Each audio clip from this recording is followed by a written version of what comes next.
10월 26일 목요일 오늘을 여는 말씀 함께 나누겠습니다. 사도신경으로 신앙 고백 드리겠습니다. 나는 전능하신 아버지 하나님 천지의 창조주를 믿습니다.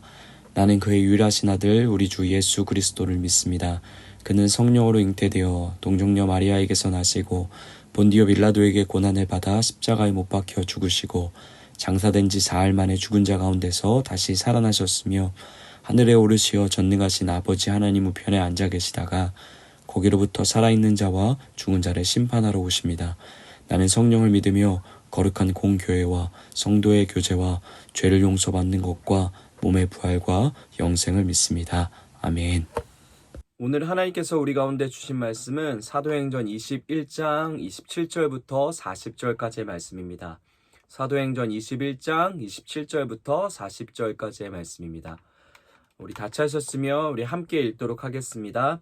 그 이래가 거의 참에 아시아로부터 온 유대인들이 성전에서 바울을 보고 모든 무리를 충동하여 그를 붙들고 외치되 이스라엘 사람들아 도우라. 이 사람은 각처에서 우리 백성과 율법과 이곳을 비방하여 모든 사람을 가르치는 그 자인데 또 헬라인을 데리고 성전에 들어가서 이 거룩한 곳을 더럽혔다 하니 이는 그들이 전에 에베소 사람 드로비모가 바울과 함께 시내에 있음을 보고 바울이 그를 성전에 데리고 들어간 줄로 생각함이로라. 온 성이 소동하여 백성이 달려와 모여 바울을 잡아 성전 밖으로 끌고 나가니 문들이 곧 닫히더라. 그들이 그를 죽이려 할 때 온 예루살렘이 요란하다는 소문이 군대의 천부장에게 들리매 그가 급히 군인들과 백부장들을 거느리고 달려 내려가니 그들이 천부장과 군인들을 보고 바울치기를 그치는지라. 이에 천부장이 가까이 가서 바울을 잡아 두 쇠사슬로 결박하라 명하고 그가 누구이며 그가 무슨 일을 하였느냐 물으니 무리 가운데서 어떤 이는 이런 말로 어떤 이는 저런 말로 소리치거늘 천부장이 소동으로 말미암아 진상을 알 수 없어 그를 영내로 데려가라 명하니라. 바울이 층대에 이를 때 무리의 폭행으로 말미암아 군사들에게 들려가니 이는 백성의 무리가 그를 없이 하자고 외치며 따라가미러라. 바울을 데리고 영내로 들어가려 할 그때에 바울이 천부장에게 이르되 내가 당신에게 말할 수 있느냐 이르되 내가 헬란 말을 아느냐 그러면 내가 이전에 소요를 일으켜 자객 4,000명을 거느리고 광야로 가던 애굽인이 아니냐. 바울이 이르되 나는 유대인이라 소읍이 아닌 길르기아 다소시의 시민이니 청컨대 백성에게 말하기를 허락하라 하니 천부장이 허락하거늘 바울이 층대 위에 서서 백성에게 손짓하여 매우 조용히 한 후에 히브리 말로 말하니라. 아멘.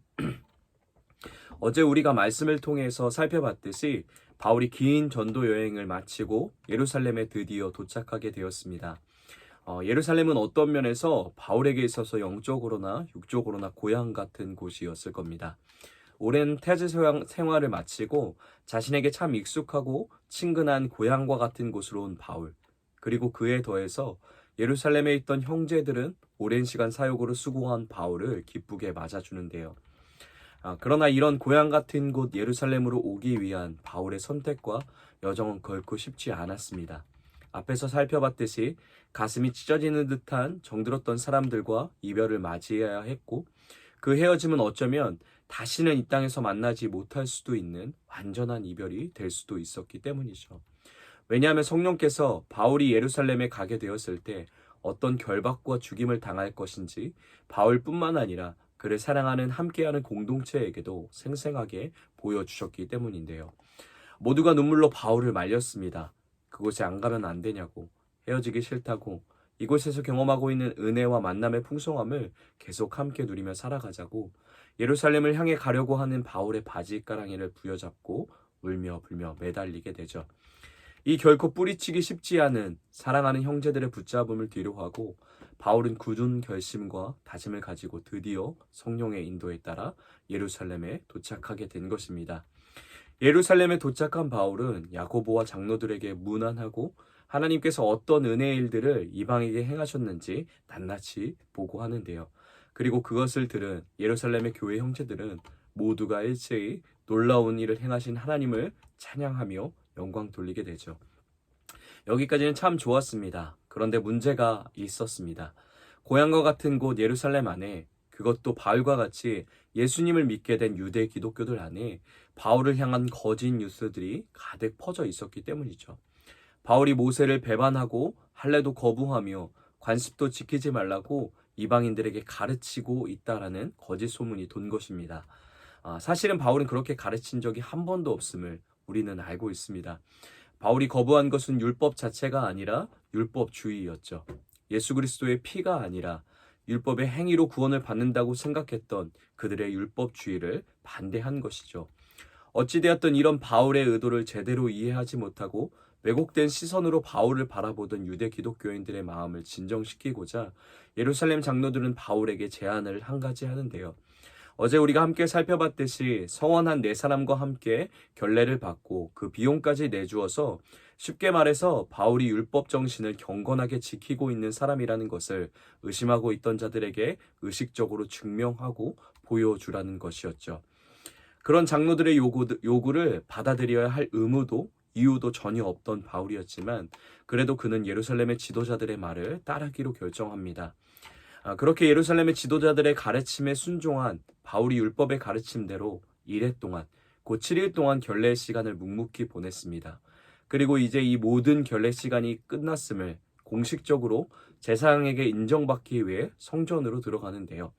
그 이후로부터 일어나는 사건이 오늘 우리가 읽은 21장 27절부터의 이야기입니다.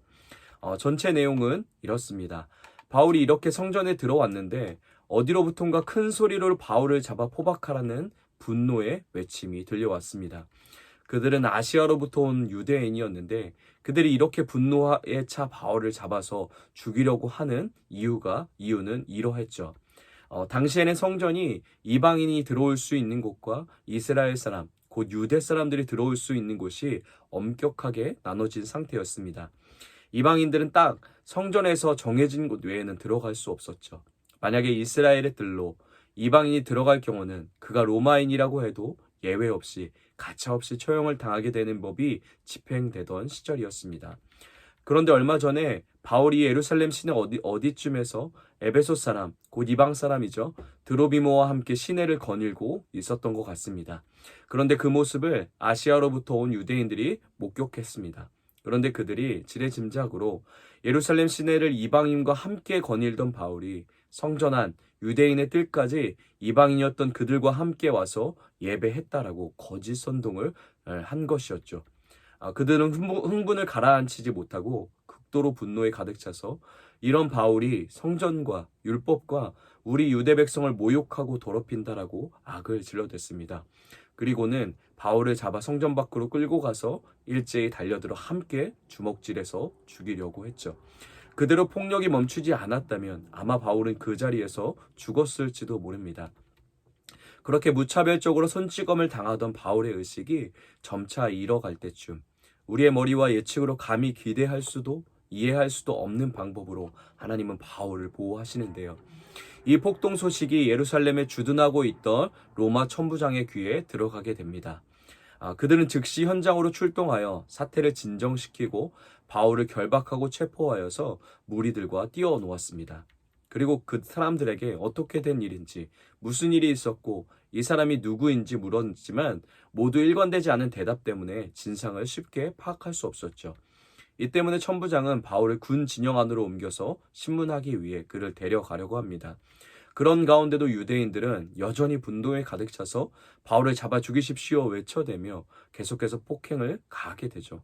그 때문에 로마 군인들은 유대인의 손에 바울이 닿지 못하도록 바울을 높이 들어 올려 군대 진영 안으로 끌고 가게 됩니다. 이와 같이 자기의 생사고락이 오고 가는 절체절명의 위기 가운데서도 바울은 금세 다시 정신을 차리고 자기가 해야 할 일을 집중하며 나아가는데요. 어느 정도 정신을 차린 바울은 헬란말로 천부장에게 자신이 로마 시민임을 밝히고 자기를 그토록 죽이려고 하던 유대인들을 향해 말할 기회를 다시 한번 달라고 요구하게 되죠. 그리고 천부장의 도움에 힘입어서 바울은 무리 앞에 이야기할 기회를 얻게 됩니다. 흥분한 유대 백성들을 조용히 시킨 바울은 차분히 히브리 말로 그들을 향한 하나님의 마음을 이야기해 나가게 되죠. 그리고 그 이야기의 내용은 22장에 담겨져 있습니다. 이것이 오늘 우리가 읽은 사도행전 21장 27절부터 40절까지 전체 말씀의 내용인데요. 말씀을 통해 우리가 생각해 볼 수 있는 은혜의 메시지가 있는 것 같습니다. 먼저는 많은 사람의 만류와 반대를 뒤로하고 뻔히 오늘 말씀 속에서 우리가 함께 봤듯이 죽음의 위협이 기다리는 예루살렘으로 주저하지 않고 올 수 있었던 바울의 결정과 선택은 어떻게 가능했던 것일까요? 그 이유는 하나님께서 바울에게 그를 창조하신 목적, 그리고 그를 부르신 목적을 날마다 더 뚜렷하고 선명하게 알게 하시고 깨닫게 하시고 보여주셨기 때문입니다. 그리고 바울은 그 보여주시고 인도하신 부르심에 따라 순종하며 한 걸음 한 걸음 살아냈던 거죠. 예루살렘을 가지 말라고 눈물로 간곡히 부여잡던 많은 형제들의 부탁에도 불구하고 바울은 특별히 21장 13절 후반부에 이렇게 그들에게 이야기합니다. 나는 예루살렘으로 반드시 갈 것이다 라는 의지를 보여주면서 그들에게 13절에 이렇게 이야기하는데요. 주 예수의 이름을 위하여 결박당할 뿐만 아니라 예루살렘에서 죽을 것도 각오하였노라 라고 선언하죠. 주 예수의 이름을 위하여 죽을 각오로 나아간다 라고 바울은 고백하고 있습니다. 정말 멋진 믿음의 고백입니다. 어떤 죽음의 위기가 있어도 내가 원하는 결과가 따라주지 않더라도 주 예수의 이름을 위하여 죽을 각오로 나아간다라는 그의 고백, 그의 결코 흔들리지 않는 결심과 결의와 굳센 믿음의 고백을 볼 수 있게 되죠. 그런데 이 고백은 바울 쪽에서 하나님을 향해 먼저 시작된, 바울 안에서부터 먼저 만들어진 믿음의 고백이 아니었습니다.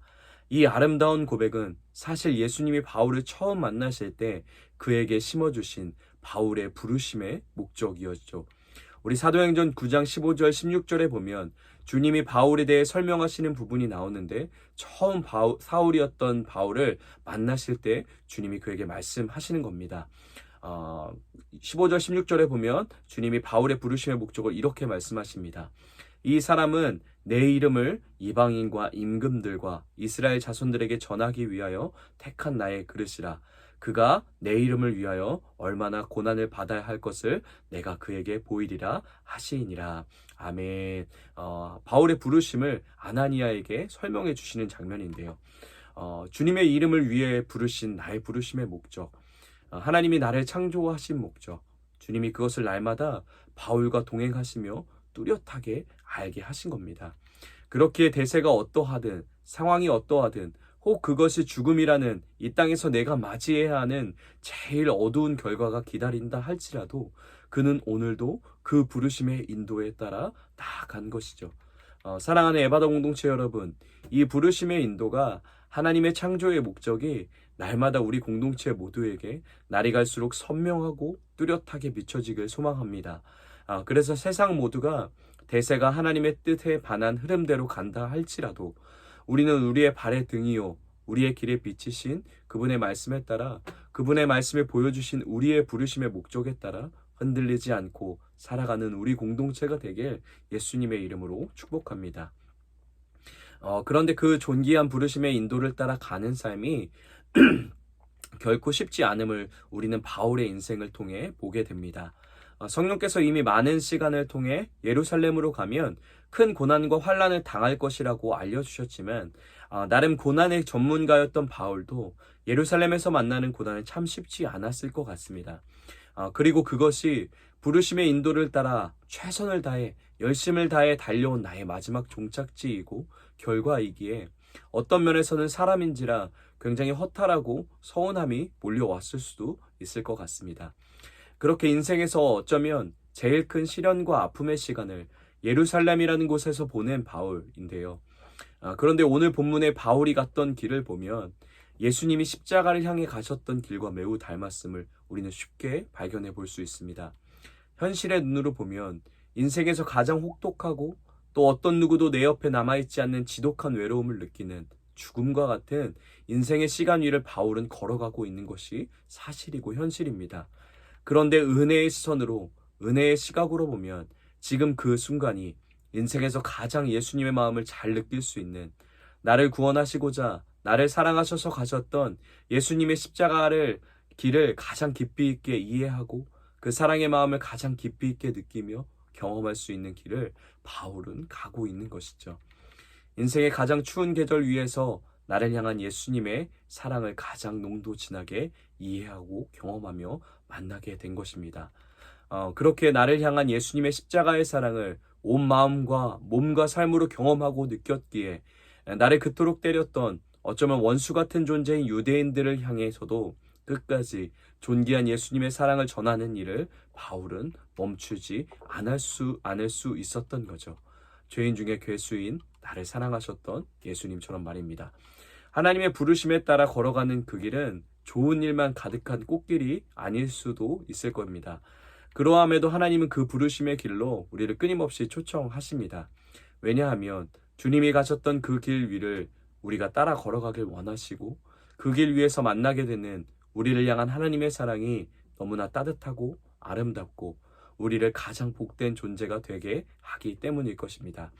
오늘도 그런 복된 길로 하나님의 부르심에 따라 순종하며 나아가는 길로 가시는 우리 에바다 공동체 성도님들 되시길 예수님의 이름으로 다시 한번 축복드립니다. 우리 오늘 말씀을 기억하며 이렇게 기도하겠습니다. 나를 향한 하나님의 창조의 목적, 부르심의 이유를 날마다 선명하게 깨닫게 하시고 그 길을 순종으로 걸어가며 예수님의 사랑을 더 깊이 있게 경험하게 하여 주시옵소서라고 우리 말씀을 기억하며 함께 같이 기도하겠습니다. 우리 가정을 위해서는 우리 가정을 창조하시고 부르신 하나님의 목적과 이유를 깨닫게 되는 가정 되게 하여 주시옵소서. 라고 가정을 위해 기도하겠습니다. 우리 교회를 위해서는 세상이 말하는 대로 타협하지 않고 복음의 순수성을 지키며 끝까지 예수님과 함께 순종으로 걸어가는 교회 되게 하여 주시옵소서라고 우리 교회를 위해서 축복하며 기도하겠습니다. 나라와 열방을 위해서는 중동과 이스라엘 분쟁과 갈등이 하루빨리 완화되게 하여 주시고 긍휼과 용서의 마음이 모두에게 일어나게 하여 주시옵소서라고 우리 계속해서 나라와 열방을 위해서 우리 평안을 위해서 우리 함께 같이 중보하며 기도하도록 하겠습니다. 우리 오늘 공동체 기도는 우리 최푸름 어린이를 위해서 우리 함께 같이 기도하겠습니다. 우리 푸름이의 개인 기도 제목은 따뜻하고 온유한 마음을 주시고 아프지 않고 건강하게 자라게 해주세요. 가정을 위한 기도 제목은 엄마 아빠 말씀 잘 듣고 형아와 싸우지 않고 사이좋게 지내게 해주세요. 삶의 현장을 위한 기도 제목은 어린이집에서 친구들과 신나고 즐겁고 행복하게 지내게 해주세요. 교회를 위한 기도 제목은 예배를 통해 모두가 하나님을 만나게 해주세요. 사회와 나라 온 세계를 위한 기도 제목은 어린이들이 신나게 뛰어놀 수 있는 안전한 나라가 되게 해주세요. 라는 기도 제목을 가지고 있는데 우리 푸르미를 위해서 우리 푸르미가 키가 자라고 또 믿음이 자랄수록 하나님에게 또 사람들에게 사랑받으면서 하루하루 그렇게 기쁘게 하나님 안에서 건강하게 자라날 수 있도록 우리 푸르미를 생각하면서 우리 예수님의 마음으로 축복하며 함께 기도하도록 하겠습니다. 또 우리 고3 우리 청소년들, 우리 민찬이, 또 우리 전민우, 또 홍원기 청소년을 위해서 우리 함께 같이 기도하겠는데요. 특별히 우리 함께 기도하는 네 번째 기도 제목을 가지고 우리 함께 같이 기도하겠습니다. 앞으로의 삶을 하나님께 맡기는 주되심을 경험하도록 우리 고3 수능을 준비하는 또 인생에서 어떻게 보면 중요한 시기를 보내고 있는 우리 고3 청소년들이 하나님의 내 인생의 주인이심을 깊이 있게 경험하는 이 시간들 되게 해달라고 우리 고3들을 위해서도 계속 축복하면서 우리 함께 같이 기도하도록 하겠습니다. 또 개인의 기도 제목, 또 우리 서로 알게 된 공동체의 기도 제목, 또 교회를 위해, 또 나라를 위해, 열방을 위해서 하나님의 마음으로 하나님의 은혜를 구하며 긍휼을 구하며 함께 기도하시고 각자의 자리에서 주기도문으로 모든 예배 마치도록 하겠습니다.